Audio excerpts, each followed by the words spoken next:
What's good, y'all? Welcome to my review of this week's episode of Dragon Ball Super. We are on episode 30. Yes, 30 episodes of Dragon Ball Super. So we start the episode off with Goku and Vegeta going on to go find Piccolo and Gohan, so they can recruit them, and their parents looking for members to recruit for the two members to recruit for the tournament. Krillin catches up to them. He has grown back his hair, which, personally, about me as Krillin hair, I don't know, I really don't have a preference. I think I like Krillin with hair a little bit more than without, but I don't know. It's kind of like 50-50 with me, which Krillin I prefer. But anyway. And this is when we start to get to one of many flashbacks of this episode where we start it's a little bit later, and Gohan and Piccolo, and then I can't speak.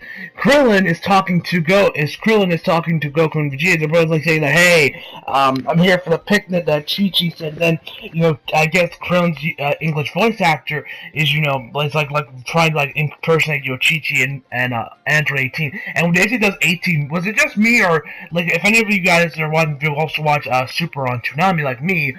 Did any of you guys notice how Krillin when he was trying to impersonate 18, he sounded like 17? Or was that just me? Did any of you guys see that? And also, one thing I forgot to mention in last episode, we just saw the Super Dragon Balls in last episode. I completely forgot to mention it, but those things are fucking huge. I know these are they're size of planets, but these things are the size of a fucking Death Star. These things are massive. And then, so they land Krillin, and then and Goku's and Vegeta's really, a space picnic? And I'm like, Chi-Chi, let the man train! Let him train! Get off him. So then we start to get to one of many flashbacks of this episode. They sit down, and then Goku pretty much, well, not really Goku, it's more like the narrator of, the English dub narrator of Dragon Ball Super is pretty much re-explain, the universes, and pretty much how these older universes work, 1 to 13, and 1 to 12, they have to equal 13, they're parallel, blah, blah, blah, blah, blah, blah. But I did they did at least make it entertaining to watch, because, me personally, I'm not that a stickler. I'm not like that, when someone, if I see a clip show, I'm not gonna be like, oh god, a clip show so fucking boring. If you at least make the narration entertaining, I'm good. Which it was. There was the narration between, him and, Goku, who's voiced by, Sean Schimmel. The interaction they had there, the band they had, that was pretty good. That made it a lot more entertaining to watch. It was fun to watch. So they're pretty much explaining, so yeah, it's okay. And then they go to, find Goku at, I think they actually went to they went to Majin Buu first. And they're pretty much talking about, let's recruit Majin Buu, and then Vegeta's like, when Majin Buu become evil again, because apparently in Z, because, did you guys know, I have not seen the full, I have not seen the Buu arc. Well, I am watching the Buu arc on Z, so they're, mentioning, they're referencing stuff, and I act like I sound like I don't know what I'm talking about. That's why, because I haven't seen all the Buu arc. And really say, what if he got evil again? Because, apparently Majin Buu spit out evil against Kid Buu, and they're worrying about, he can go evil again, but then Goku says that he has been resurrected as a good guy. I forget what his official name is in Dragon Ball Z, but I know he appeared the last episode of DBZ. I forget what Kid Buu's now official good guy name is, I guess. What his official, I forget what it was. But yeah, and then, so the brothers go to Majin Buu, and they're pretty much, asking him, hey, Majin Buu, you care to join us? We need you. Join by but he's like, no!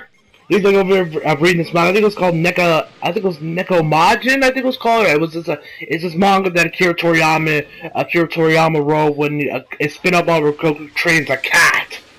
Yeah, I think it was Neko Paro. It was Neku something. I forget exactly what it was called.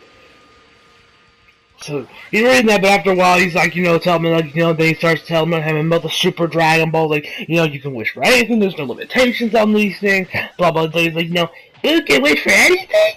And he's like, yeah, and then Buu, actually, then we have, then Mr. Satan comes in, and then we get kind of a heartwarming moment, I guess. Even though, because I've kind of indifferent about Majin Buu and Mr. Satan, I'm not really a big fan of I'm not really a big fan of any of these characters.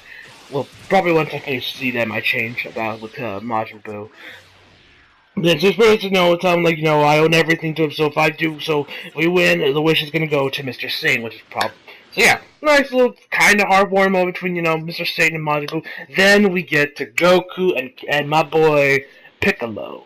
We get to my boy Gohan, and Pussy Gohan is no more for a grand total of 2 minutes. He's training. Goku has his hair back to where it was in the beginning of in the battle of Gods arc, as well as it was in the Buu arc of Zero. So like if he does have like a little bang he had in the the Buu arc and the Battle of Gods, it's like one piece of the hair that's kind of shit on his forehead that's gone. I kind of wish that was still there. Kind of like preferred that look of Gohan, but I'm glad that stupid ass hairdo he had in the Resurrection of F shit is gone. I fucking hated that hair, but he still wears those fucking retarded glasses. But yeah, so he's pretty much telling me, and he's pretty much asking, and Piccolo and Vegeta's like, why? Let's recruit Gohan, because he's stronger than Piccolo.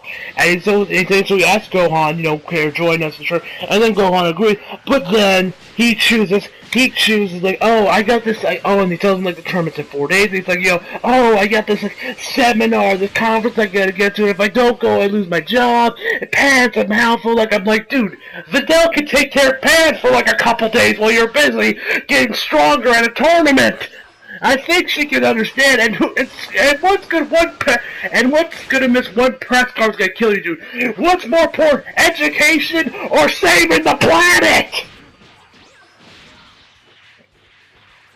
Oh, Gohan! At least we're getting somewhere, but still, this is still a disgrace! One day, maybe Gohan may return to his excellence. Or he's at least somewhat getting there by training with Piccolo. So they eventually, end up just going with Piccolo. He ends up just eventually asking, Piccolo, he agrees. And then we go back to, then we go, have a quick, we go back to, Beerus and Whis. Beerus is eating a shit ton of instant ramen. It's pretty much talking about, like, why did you not, and then Whis says, like, why didn't you destroy the planet when you had to? Did you see more in your vision that you're not letting on? And then Beerus replies, like, why did you train Goku and Vegeta? Are you planning on, having them go against me one day? Blah, blah, blah. And there's, like, well, you gotta keep guessing. So, yeah, we also get some flashbacks of Battle of Gods thrown in there as well.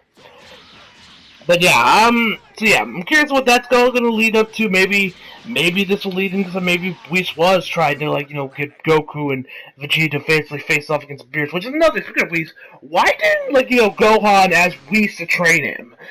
Instead of Piccolo, man. I mean, granted, they haven't really had any interactions together, at all, so I guess it feels like, but at the same time, he knew that he was training with Goku, so wouldn't he, yo, Dad, you mind hooking me up with, Whis over here so I can get stronger, go back to my glory days, and maybe unlock Super Saiyan Blue?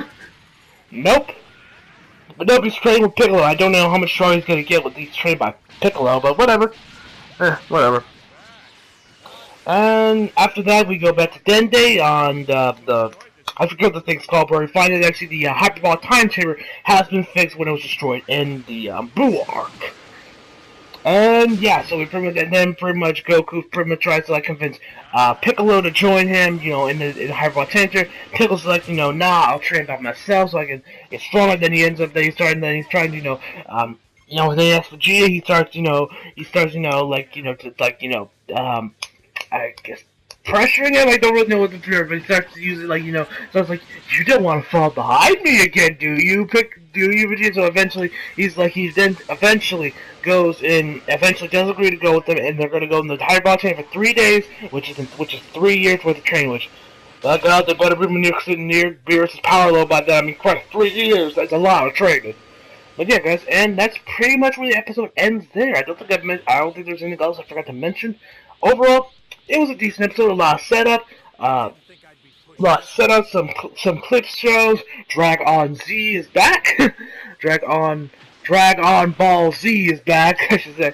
Yeah, guys, overall, I think I'll give this episode a 7 out of 10. It was enjoyable, good art animation. The clip shows were a little much, and the setup was a little too much, but overall, it was still enjoyable to watch. Looking forward to see next episode where we're actually gonna find out, who is this guy that Beerus, that was the most That was like the most powerful guy Beerus the Face. I forget the dude's name. I forget the dude's name off the top of my head.